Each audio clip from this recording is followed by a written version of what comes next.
Hi, everyone, and thanks for joining me today at ItsYourseason.life, where we're just going to work on eating more veg. So this is a spin-off of the original ItsYourseason.life, and we're going to just talk about how to eat more veg, more grains, more anything that looks like a plant. So you don't have to be vegan, you don't have to be vegetarian for this podcast. We just want you to enjoy eating more veg. So let's get started. Hello, everyone, and welcome to this episode of ItsYourseason.life. And this is the Eat More Plants series, because that's what we want to do. We want to eat more plants and eat less meat. So let's talk about how we can do that today with our cruciferous vegetables. So why are cruciferous vegetables important? Well, they have some interesting properties. One is they have anti-inflammatory properties. So that is being shown in human studies, as well as they have properties for anti-cancer. They are phytonutrients for anti-cancer. So I'm actually going to read right off of the cancer.gov site. I'll include this link in our podcast, but cruciferous vegetables are rich in nutrients, including carotenoids, and also they have a group of substances known as glucosinolates. They're sulfur-containing chemicals, and this is what is kind of off-putting with cruciferous vegetables if you don't know how to cook them properly or eat them, because even preparing them, chewing, digestion, these glucosinolates are broken down and can give you that taste. So how do we eat them? So that we can have all those wonderful cancer protective properties that these vegetables can provide for us. So I'm actually reading this right off. It says, is there evidence that cruciferous vegetables can help reduce cancer risk in people? So specifically for cancers of prostate cancer, colorectal cancer, lung cancer, and breast cancer, and looking at biomarkers and how those biomarkers change when animals or people eat more cruciferous vegetables. For me and our family, my husband had prostate cancer, my mother had pancreatic cancer, and so did her brother. So I'm really vigilant on not wanting to get pancreatic cancer, and I'm on a surveillance program for that. And added with that, we just eat a lot of cruciferous vegetables. So how to do it and what to do with those vegetables. The easiest way for me, I think, is what I encourage people to do, is to purchase those bags of sweet kale salad mix that are on the market. Now, 10 years ago when we started this adventure, there was only one brand, and now there are store brands. So go out and choose whatever is on the market. Basically, they all have some variation on a theme of kale, green cabbage, broccoli, Brussels sprouts, chicory, some seeds and cranberries, and some type of dressing. So what I do is I just ditch the dressing and look at using these 5 different cruciferous vegetables in different methods. So I'm going to walk through a couple that I hope were helpful to you. The first one is I do stir fries with them. Sometimes they're warm, sometimes they're a warm salad. And so for Wok Wednesday at our house, I'll take our wok. I will saute some aromatics like some some lemongrass, some garlic, and some ginger, maybe some onion. And then after that's nice and sauteed, I might maybe add some plant-based meat, or you can use sustainably raised meat product if that's still your thing. That's okay. This is about just eating more plants. We like to use soybeans. I might add some noodles, some Asian noodles to this, some more Asian spice mixes. Sometimes this is just prepared. It's just easier to use a prepared blend of Asian spices and liquid like soy sauce and some different tamari, some different sauces.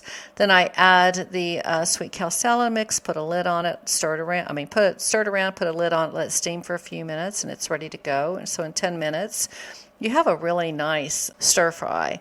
I don't like to overcook them, but they are going to cook more in a wok. So there are times that sometimes I just want my Asian stir fry to be, or my warm salad to be more of a warm salad. So I will keep the sweet kale salad mix in a bowl. I will heat up the sauce, and any additional beans or peas. Sugar peas are great, or noodles in the microwave to be super fast, or just put it together in a sauce pan on the stove. Just warm everything up, pour it over the fresh sweet kale salad mix, and toss it and have more of a warm, crunchy salad. You can add wontons. You can add a furikake mix, which I will add that into the show notes on this.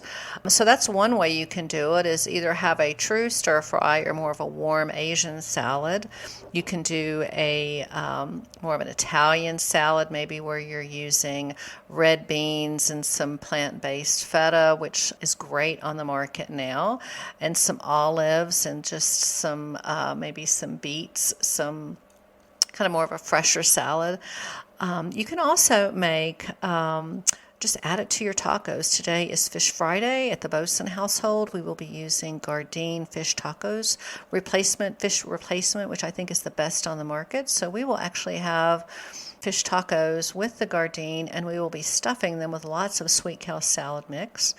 When you're Another option is if you enjoy making frittatas, regardless of whether if you're using egg or egg replacement, I like to use the sweet kale salad mix. Like any place I can add some different vegetables to get some complexity of phytonutrients in your diet, please do so. So sometimes I'll just saute some onions, some shallots, gently add in on top the sweet kale salad mix, and then pour in the egg of choice, and then I just let it cook as a frittata. I think that's wonderful. You could layer some avocados on top, maybe sprinkle on some tofu bacon. That's really good.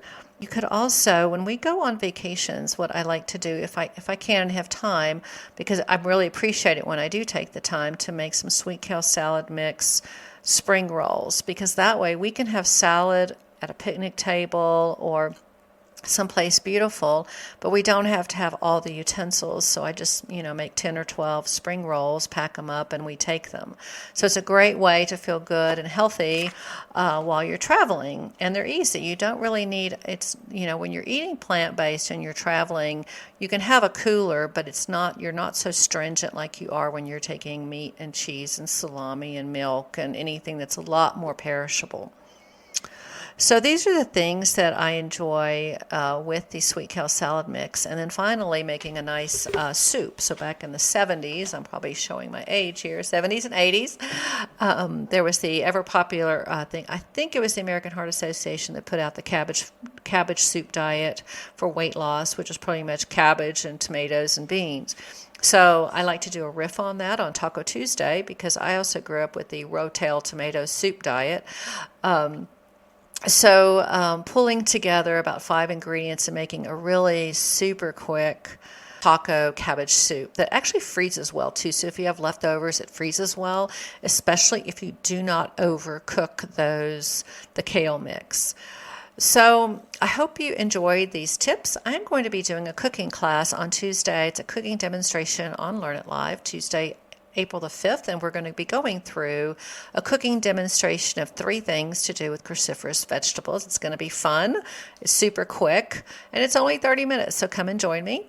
I also have a cookbook that's available on Amazon and a download on my website called 21 Days of Sweet Kale Salad Mix, where you have basically 3 weeks of different cuisines on how to use the cruciferous vegetables. What's important about this is you have 30,000 taste buds, so there may be a recipe that you like that works for you, and that's totally cool, and there may be something you're like, not so much. And I think that's important. That's important for all of us as we try to eat more plants, is to try them all. Try them fresh. See how sweet they are when they're fresh. Then what happens maybe then when you blend them, and that's what's nice when you have these sweet kale salad mixes, you can experience what happens when you blend them together and you get a different eating experience. And then you get the third eating experiences when you cook them different ways, whether you cook them in a soup or a full-on wok salad, or just a warm salad or a fresh salad. And so you begin to experience what happens when you start to not just have a pile of cabbage and a pile of kale and a pile of this and a pile of beans, but what happens when you bring them all together and you get these bursts of flavors where they complement each other. So I hope you've enjoyed this podcast. Be sure and listen to some of my other podcasts on how you can bring more plants into your diet, and I will be into your lifestyle. I don't even like to call it diet. Into your lifestyle, onto your plate. Get them there. Eat more plants, eat less meat. That's what we're about. So have a great day, and thanks for joining. See you at the next podcast, and let's just eat more plants. Hey everyone, thanks for joining me today. I hope you have a new tip for eating more veg. Give me a shout out with comments or suggestions for future podcasts. And be sure and check out my website, follow my cooking demos on YouTube under either Lisa Boesen, Boesen, or ItsYourseason.life. And if you need a recipe, visit me on Amazon and other online book retailers. And remember, it's always your season to eat more veg. So let's get cooking.